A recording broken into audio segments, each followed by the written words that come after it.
Olá pessoal, tudo bem? Aqueles que porventura ainda não me conhecem, eu sou o professor Arthur Barcelos, eu sou do bacharelado em arqueologia aqui do nosso instituto e também professor recém-ingressado aqui no nosso programa de pós-graduação em geografia, né? E é um prazer poder dar essa aula para vocês, e essa é a primeira disciplina que eu vou trabalhar no programa. É uma pena que começou assim, né, no meio de uma pandemia, então o nosso primeiro encontro tem que ser um primeiro encontro remoto, né, assim, eu gostaria de estar conhecendo vocês em sala de aula, mas enfim, vamos todos superar isso juntos, né. Bom, vocês receberam de mim uma mensagem onde eu informava os tópicos dessa disciplina, a ementa, enfim, isso também está aqui no ambiente AVA da disciplina, né, com as orientações iniciais que eu coloquei ali. E essa primeira aula, na verdade, é baseada, né, eu deixei lá um texto, né, que é um texto sobre a história da cartografia e a cartografia histórica, tentando demarcar aí uma diferença. Vocês têm lá, né, o Velhos Mapas, né, ele está aqui no ambiente AVA, e nós vamos discutir um pouquinho em cima das ideias que estão naquele texto, né, para pensar um pouco a trajetória desse campo, o campo chamado cartografia histórica. A primeira questão que aparece é que há uma certa confusão entre história da cartografia e cartografia histórica. Tá? Por que isso? Bom, a história da cartografia antecede a cartografia histórica, pode-se dizer de certa forma isso, né? No entendimento de um campo de pesquisa, tá? De um campo de conhecimento, de um campo de estudo. Elas se confundem muitas vezes. E por que é importante fazer essa diferença? Porque, bom, eu, assim como outros que estudam nesse campo, a gente enxerga uma diferença não só conceitual, mas de objetivos e de metodologia, quando a gente se refere a uma coisa chamada história da cartografia e quando se refere a uma coisa chamada cartografia histórica. Eu vou tentar um pouquinho aqui clarear essa ideia, porque nessa disciplina nós vamos trabalhar muito com conceitos que vêm da história da cartografia e da cartografia histórica, principalmente da cartografia histórica, né? A gente vai fazer um trabalho aqui de tentar compreender um pouco a ocupação territorial, a organização do território aqui na região platina, a partir do que os mapas oferecem como ferramenta e também as interpretações que a gente pode tirar, né, desse processo usando a cartografia como fonte. Certo? Então é por isso que eu começo, né, esse nosso primeiro encontro virtual aqui, falando dessa diferença, né? Primeiro assim, há uma história da história de estudar e usar mapas. Isso nós daríamos um nome geral de história da cartografia, embora não seja exatamente isso, né? Como vocês, se vocês deram já uma lida no texto que eu antecipei, vocês podem perceber que a história da cartografia, ela acompanha o desenvolvimento da geografia como área de saber autônoma no século XIX. Tá? Por quê? Porque o século XIX é o século do desenvolvimento das ciências, é nele, né, que aqueles conhecimentos que estavam todos muito agrupados em grandes campos como a filosofia natural, como a história natural, né, separado disso o campo do direito, o campo da matemática, o campo da teologia, né? Essas grandes áreas que no século XIX começam a se desmembrar nos campos específicos que permanecem de certa maneira até hoje, né? História, geografia, matemática, química, física, biologia, astronomia, geologia, né? Botânica, enfim, né? Os campos e subcampos das ciências, né? Então ela acompanha, né, no início a geografia, é do interesse de geógrafos estudar mapas, né? Não apenas de geógrafos, também de historiadores, mas sobretudo de geógrafos, né? Há também no século XIX um aumento de acervos cartográficos, porque as nações em formação e aquelas que estavam se consolidando, que são dois processos ao mesmo tempo, por exemplo, a Inglaterra se consolida como potência no século XIX, né? A França enfrenta essa consolidação da Inglaterra no século XIX. A França inaugura o século XIX com a Era Napoleônica, que, embora curta, marcou a história daquela nação, né? Claro, ela termina o século XVIII com a Revolução Francesa, a inauguração de uma ideia de uma nação francesa republicana, né? Depois, do meio para o fim do século XIX, você tem a unificação da Alemanha, a unificação da Itália, que também vai criar as condições para quê? Para que se formem grandes acervos públicos, arquivos e bibliotecas nacionais que vão tentar reunir a documentação histórica destas nações, porque se sabe muito bem, em teoria e prática, que a história é um dos pilares da nacionalidade. A ideia de história que se tem fundamenta a identidade nacional.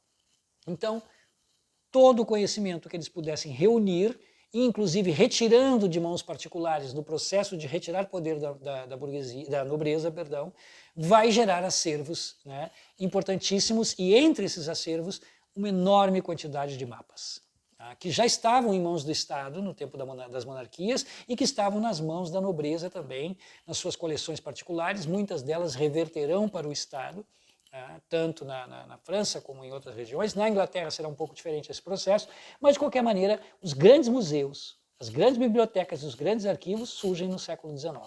Então aí você tem um campo grande para encontrar coleções de mapas. Né? E também no século XIX, talvez que é um terceiro aspecto, né, que é apontado ali no texto, é o aparecimento de um mercado de antiquários que vendem mapas. Né? Isso tornou um grande negócio, já era um grande negócio desde o século XVI. No século XVII, os holandeses praticamente dominaram esse negócio, produzindo mapas e vendendo mapas. Mapas soltos e atlas, que é um grande produto também do século XVII e do século XVIII, e que vai encontrar no século XIX um grande mercado. Então você tem aí três elementos que acompanham a história da cartografia. Né? Ela vai junto com a geografia, até o momento em que ela começa, né, já no século XX, a buscar uma certa autonomia. Ela está ligada ao aumento desses acervos nacionais, que tem muitos mapas, e o desenvolvimento de um mercado de antiquários. Né? Ela é considerada, de certa forma, um campo auxiliar da história e da geografia. Ela não é isso, é como ela é vista. A cartografia histórica, a história da cartografia, aí, confundidas, elas são vistas como um campo auxiliar. Né? Deveria servir apenas para tornar os documentos cartográficos acessíveis a outros campos do conhecimento. Então, por exemplo, o especialista em mapas, o que ele faz é estudar as coleções e tornar essas coleções acessíveis para historiadores e geógrafos, por exemplo, antropólogos, etnólogos. Né? Essa era uma ideia que se tinha geral sobre o que faz quem estuda mapas. Né? Ele prepara o terreno, né? Que é a mesma ideia equivocada que se tem de um arquivista. O arquivista só prepara o arquivo para ser uso de pesquisadores, quando na verdade o arquivista é um pesquisador. Né? Os bibliotecários foram os primeiros a se encarregar da organização desses catálogos e listas de mapas constantes, né, nos seus acervos. Depois começou a aparecer o especialista nas mapotecas, né, que é também uma função dentro da ciência da biblioteconomia. Né. Começou também um movimento interessante de se promover exposições, né, acompanhadas de catálogos. Isso é interessante porque o catálogo ele é resultado de um estudo. Então o sujeito vai expor lá um conjunto de mapas portugueses dos anos de 1400. Vai haver um estudo sobre a expansão portuguesa, as navegações, as regiões onde foram, que os mapas expressam. Né? E os antiquários também trataram de publicar catálogos, porque como eles tinham produtos em venda, os catálogos impressos, né, era uma forma de anunciar, de chegar até os possíveis compradores, e esses catálogos também tinham estudos. Então vejam que se abre um campo também para estudo. Por quê? Para produzir os catálogos dos museus, para produzir os catálogos das exposições, para produzir os catálogos dos antiquários, alguém tinha que se dedicar à tarefa de aprender como fazer isso. Né? E aí foi se abrindo um campo, né, de cada vez mais interessados no estudo de mapas. Essa vai ser a situação aí até os primeiros anos do século XX. Né? A década de 30 ela marca uma espécie de uma virada. Né? É quando a história da cartografia começa a se afirmar como campo de estudo. E isso tem alguns motivos. Né? Um deles é a publicação de histórias gerais da cartografia. A partir dos anos 30 começa isso. Né? Cartografia portuguesa, então aqueles livros, né, extraordinários que contavam uma história geral dos mapas portugueses. Cartografia holandesa, então uma história geral dos mapas holandeses. Né? A publicação da revista Imago Mundi, que também é na década de 30 e é algo importantíssimo, né, porque essa revista ela é parte ela é a revista mais importante da Associação Internacional de Estudos de Cartografia, né? E ela é especializada em história da cartografia. Ela até hoje está, né, em produção, em edição. Vocês têm acesso a ela pela internet a hora que quiserem. Basta colocar lá a revista Imago Mundi, você tem acesso ao site da revista. Né? E também a emergência de uma cartografia como disciplina acadêmica. Então começa a surgir dentro das universidades, fora do curso de geografia, a disciplina de cartografia.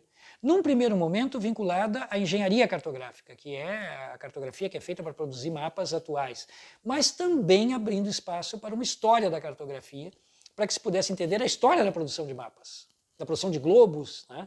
Então isso também foi um caminho. Então vejam que são aí pelo menos 3 caminhos, né?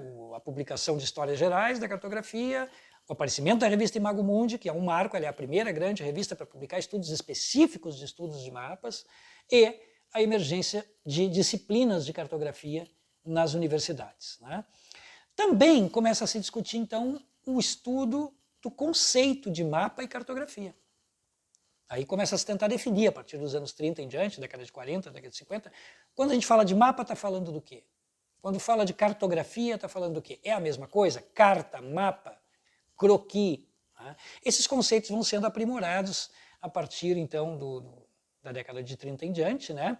O mapa começa a ser visto como um artefato, então interessa saber tudo que diz respeito à sua vida material, como ele é produzido, né? As técnicas para produzi-lo, as matérias-primas para produzi-lo, tinturas, bases, né? Maquinário. Tudo isso começa a ser um campo de estudo, a gente que estuda especificamente isso, e o mapa como comunicação. Né? Então, o mapa como um objeto que transmite uma comunicação, ele comunica. Né? E ele tem uma linguagem própria, ou muitas linguagens. Então, um outro campo de estudo é abordar o mapa como comunicação, mapa como artefato e mapa como comunicação. Isto também começa a ficar mais claro a partir dos anos 60, 70. Nos anos 80 a gente tem um outro momento, então já estaremos no terceiro momento do desenvolvimento da cartografia histórica e da história da cartografia, que é o desenvolvimento de sociedades de história da cartografia nacionais e internacionais. Isso é importante. Começam a surgir, então, as primeiras associações nacionais e internacionais de gente que se dedicava a estudar especificamente mapas, né? E você tem uma série de associações, entre elas a Associação Internacional de História da Cartografia, que é uma das, até hoje, mais ativas, que promove congresso bianual em vários países do mundo. Né? E também, então, em função disso, a promoção desses congressos e encontros de cartografia vai ser uma marca também dos anos 80 para cá, né? Grandes congressos nacionais e internacionais que vão servir para o intercâmbio de informações, intercâmbio de ideias, de metodologias, para a apresentação de teses, né? E também para fortalecer os pesquisadores nas suas próprias instituições, quando eles são membros de uma associação dessas e quando eles participam desses congressos. Isso é normal no mundo acadêmico e ajudou também esse campo a ir se autonomizando em relação à história e à geografia. Né? E surge então essa International Cartography Association, né, que é a que eu me referia antes, a principal, né, organização, que ela é conhecida como ICA, né, International Cartography Association, que você tem também acesso ao todo o material deles na internet hoje. Né? Ela surgiu também nos anos 80 e ela tem uma grande força política no desenvolvimento desse campo. Tem algumas publicações que são marcas, né, dentro desse campo. Uma delas se chama Cartas e Figuras da Terra. Tá? Foi produzida pelo Centro Georges Pompidou de Paris em 1980, mesmo que é o ano, né, marco. Né? É fruto de uma exposição, é o catálogo de uma exposição, Cartas e Figuras da Terra. E também, em 1982, o lançamento do The History of Cartography Project, né? O projeto de história da cartografia, que é um dos mais ousados e até hoje também está em produção, lança, né, os seus livros impressos, né, que são normalmente coletâneas de estudos muito aprimorados, eles têm um processo de seleção de trabalhos muito rigoroso para aceitar a publicação. Foi organizado originalmente por 2 sujeitos, né, um já falecido, o Brian Harley, e o David Woodward, que são assim considerados, né, os 2 pais fundadores, né, da história da cartografia, por serem os organizadores, né, do início desse projeto lá em Chicago, nos Estados Unidos. Né. E eles lançaram então a revista cartográfica, eles lançaram então as suas publicações, né, e acabaram se diferenciando muito. Agora, logo em seguida, nós vamos falar disso, da forma como se fazem estudos de cartografia na Europa. E também o lançamento em 93, né, então já 13 anos depois, da Revista Cartográfica da Universidade de Toronto, né, que também é uma revista específica, né, sobre cartografia, até hoje ativa também. Vocês encontram todas essas... o projeto The History of Cartography Project na internet, a revista cartográfica da Universidade de Toronto, está tudo lá, né? Você tem ali as publicações regulares, né? Vamos ver então o caso do Cartas e Figuras de la Terre, né? Esse catálogo ele abordou os mapas de 3 formas. Tá? Dentro do catálogo vinham 3 linhas de estudo. O mapa como viagem, onde o mapa é um sistema de imagens a serviço da relação do homem com o território. Tá? O mapa como levantamento, então todas as operações de leituras dos territórios, sua tradução, descrição, transcrição, métodos de levantamento, ou seja, como se produz um mapa no território. Tá? E o mapa como decisão, né? O mapa como um instrumento de controle, de gestão, de poder, né?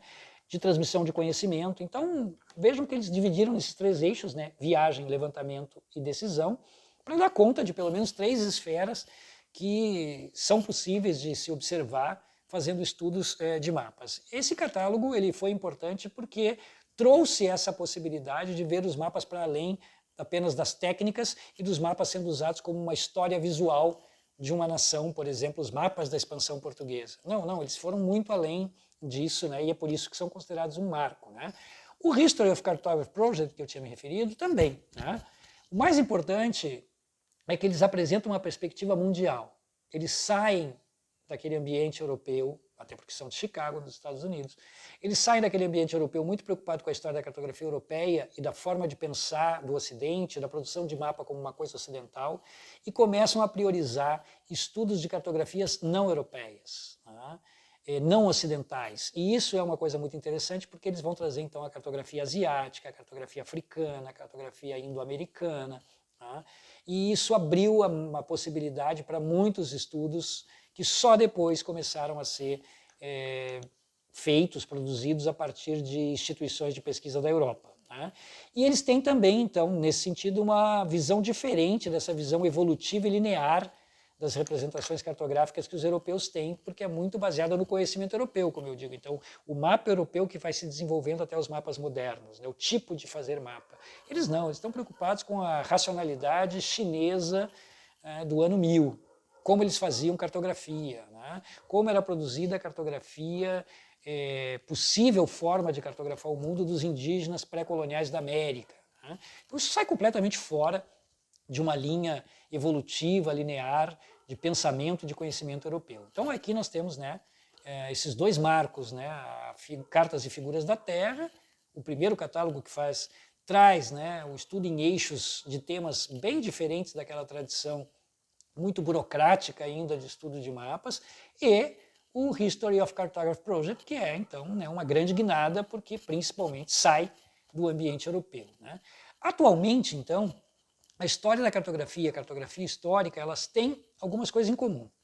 Elas veem os mapas como o registro das técnicas e o seu desenvolvimento.